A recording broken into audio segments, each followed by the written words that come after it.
Hey guys, Mr. Stevenson here. Thanks for joining me for this week's video lecture. Today we are looking at Strayer's Chapter 12, The Worlds of the 15th Century. So by the end of this lecture, you will be able to explain how and why internal and external political factors have influenced the process of state building, expansion, and dissolution. The essential question for this chapter is, how did spatial political patterns and world events impact world historical development?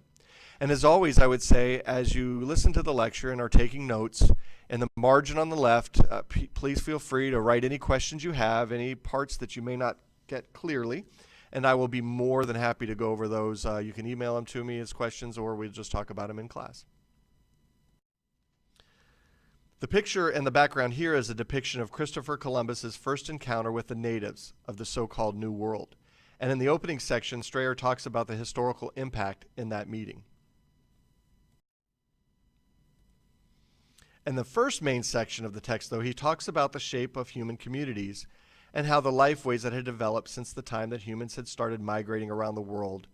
While the hunter-gatherers became a smaller percentage of the global population, they nonetheless stayed the same, including the foragers back to the Paleolithic era. The hunters and gatherers, they have a history. They are non-literate, non-urban.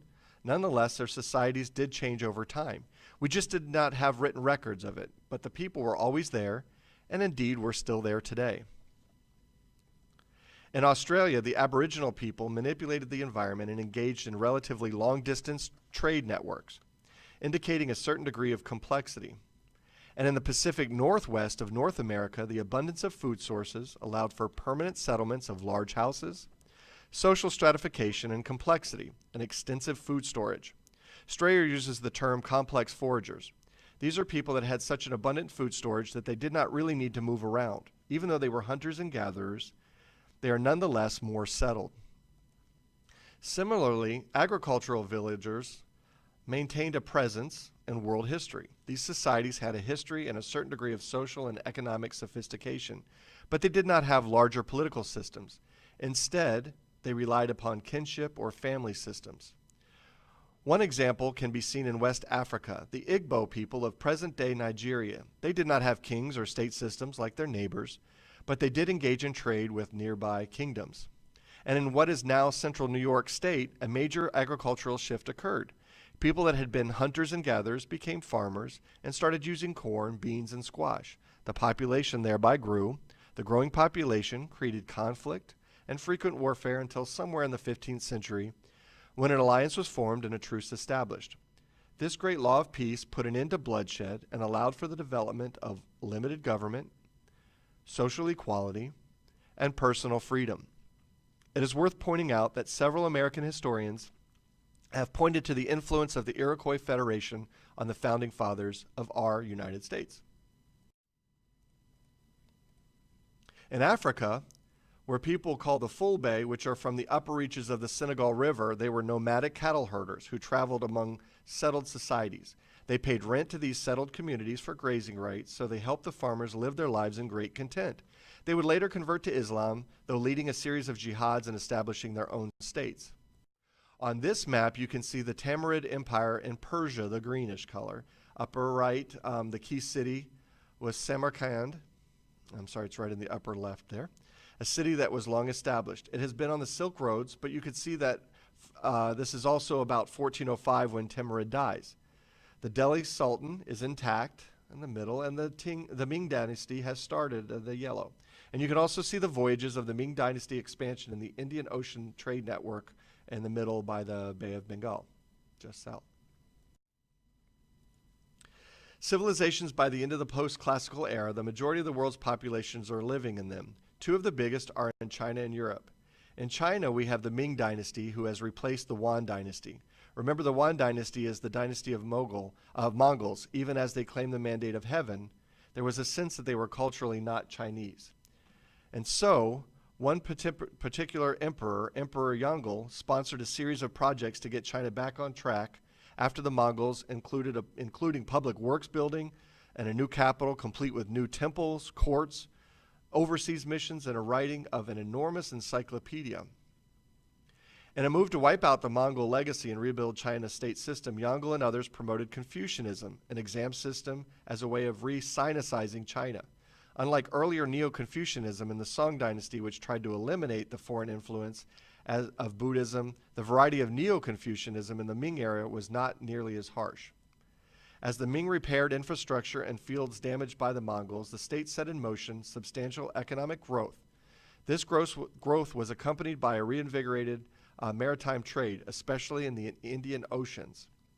One of the most remarkable moments in the Ming was the massive fleet sponsored by Yongle and commanded by the Admiral Zheng He.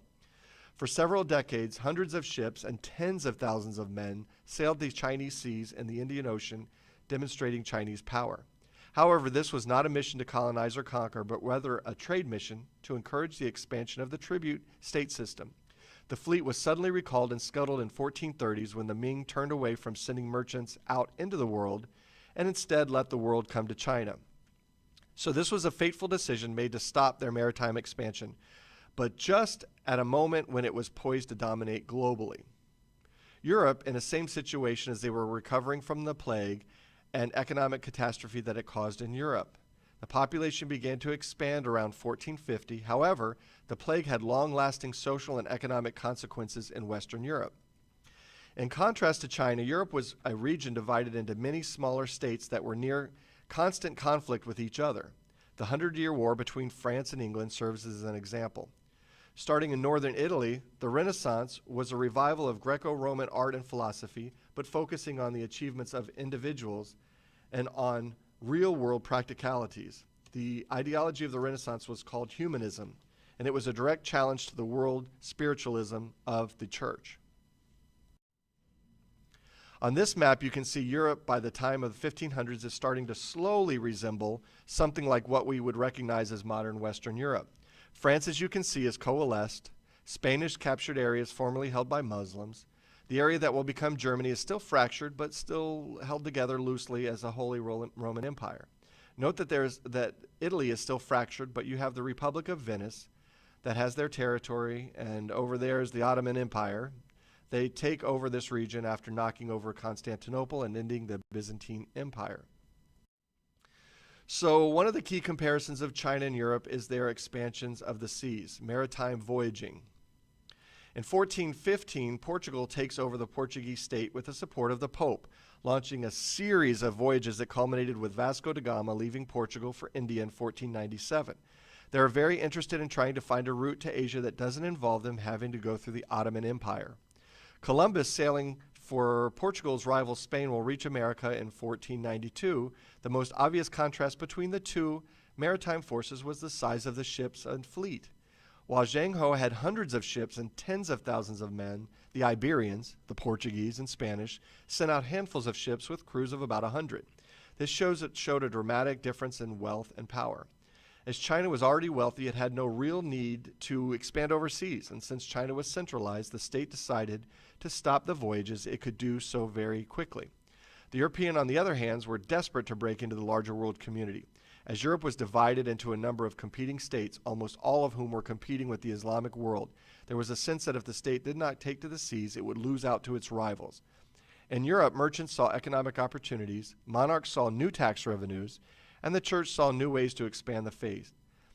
Thus, there were more push factors in the poor and isolated Europe than there were for healthy and confident China. In this map, you can see Vasco da Gama's journey. The Portuguese started exploring along the coast of Africa and, of course, figured out that there was a way to go around Africa that allowed them to access the Indian Ocean without having to go through this area that is controlled by the Ottomans. So the other big area of influence in terms of civilization is the Islamic world. By the time of the end of the 15th century, we have 4 big Islamic empires. The biggest is the Ottoman, known as the Great Empire in all of world history. It ranks among those. Its scale and power at the age, as well as its cultural achievement, place it in the same category as China. While the Crusades marked a period when Christendom was on the offensive against Islamic Turks, and they built a massive military that ended the Byzantine Empire in 1453 with the taking of Constantinople, making them the heirs to the Roman Empire. The Ottoman Turks would then lead a series of military campaigns into Europe, laying siege to Vienna and what is now Austria in 1529. After 1500, the Safavids versus the Sunni Ottomans emerged as a rival. Based in Persia, they promoted the Shia branch of Islam and thus fueled a sectarian conflict with the Sunni Ottomans. On the frontiers or outside heartlands of Islam, you also have two big empires take place. Islam, as we know it, came to West Africa via the trans-Saharan trade. The Songhai Empire was an Islamic successor to previous empires in the region, most notably Ghana first and then later Mali. On the edge of the Muslim world, the Songhai represented Islam but also blended African traditions into their practice and culture. In India, the Mongols prepared a rare moment of political unity. Ruling over most Hindu population, they were initially very tolerant of non-Muslims and created a diverse and vibrant cultural world. The Mughals were a Turk who came in from Central Asia and established a new empire there. The Muslim empires promoted both expansion of trade and faith by sending merchants into Southeast Asia and on into China.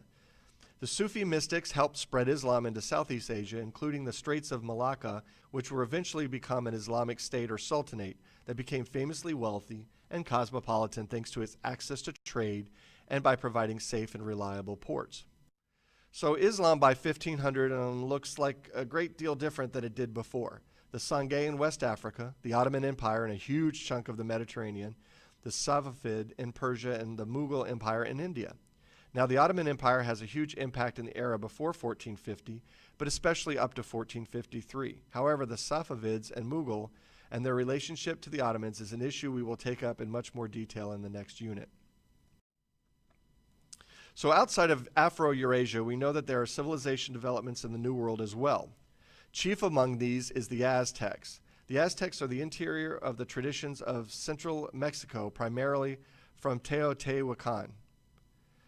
The tribes called Mexica from northern day traditions of central Mexico, current southwest, what is now United States, settled in 1325, and over the next century they built up power by military alliances and constructing a massive city. The Aztec Empire of Tenochtitlan, most prestigiously line of Toltecs and Teotihuacan themselves. The Aztec Empire of Teotihuacan was made up of 200,000 inhabitants, set on an island in the middle of a lake. It had canals, causeway, market, and even a floating garden. When the Spanish arrived in 1519, they were stunned by the city's sophistication and acknowledged that it was far superior to any city in Spain. The Aztec Empire was a conquest-based state that required tribute from its conquered subjects. Tributes came in the form primarily of foodstuffs and goods from the market, but it was also included elite luxury items and indeed human slaves. Human sacrifice was common in Mesoamerica, but the Aztecs took it to a new level. A prominent official, and I'm not going to try to pronounce the name, promoted the idea that an Aztec god needed human blood to build his strength for his constant struggle with the forces of darkness. Massive ritual sacrifices also performed a political function and impressed the enemies of the Aztecs. Further to the south in the Andean region, we have the Incan Empire. They were similar to the Aztecs in that they were a small marginal group. They came to rule a large empire and used previous precedents to justify their rule, but the Inca had a much larger territory than the Aztecs. The Inca had a much more developed and invasive state bureaucracy system than the Aztecs, who generally left their people alone. The Inca resettled a large number of conquered people and encouraged the use of a singular language to build commonality. The Inca did not require human tribute for sacrifices as the Aztec did, but they did require work tax known as the Maida tax. Some women were taken from the homes and raised as elite and married off to Incan officials, but most of the people would be contracted to send a son or several sons to do hard labor for a certain number of months per year, and in service of the Inca, which was also the word for the Incan leader. While the Incan system was not equal for the sexes, each had their own sphere of influence, a parallel structure, so parallel descent, for example, is where names, title, and wealth can be given down from father to son, or also from mother to daughter, and in this way it creates a separate, not quite equal, but more than some of other civilizations in Eurasia at this time. In this map, you can see sort of state of the Western world and the New World before the Spanish arrived. Here you can see the Aztec Empire. It has taken over a part of what had been Mayan territory. You have down here the Inca, and up there by the way of these affluent foragers. These people who have so much abundance they do not need to move, and they actually make settled societies even though they are technically still hunting and gathering. Over here is the Iroquois Federation, which was formed as well. One of my favorite places, Machu Picchu, definitely recommend to visit. So all of this creates a kind of web of connections. By the 15th century, the sort of old world, if you will, Eurasia system is pretty set up. The American system is not quite so extensive, but is generally expanding. And what is holding this all together is empires. The political empires of the post-classical period are much larger than those in the classical period. So the empires themselves have much contact with each other that this creates kind of connection. Obviously, another type of connection has to do with religion. The three universal religions by this time have all sort of set up in the world. Christianity in the West, Islam in the central part of Afro-Eurasia, and Buddhism in the East. The old trade routes that had been existing for a long time are still there and have sort of coalesced in Afro-Eurasia.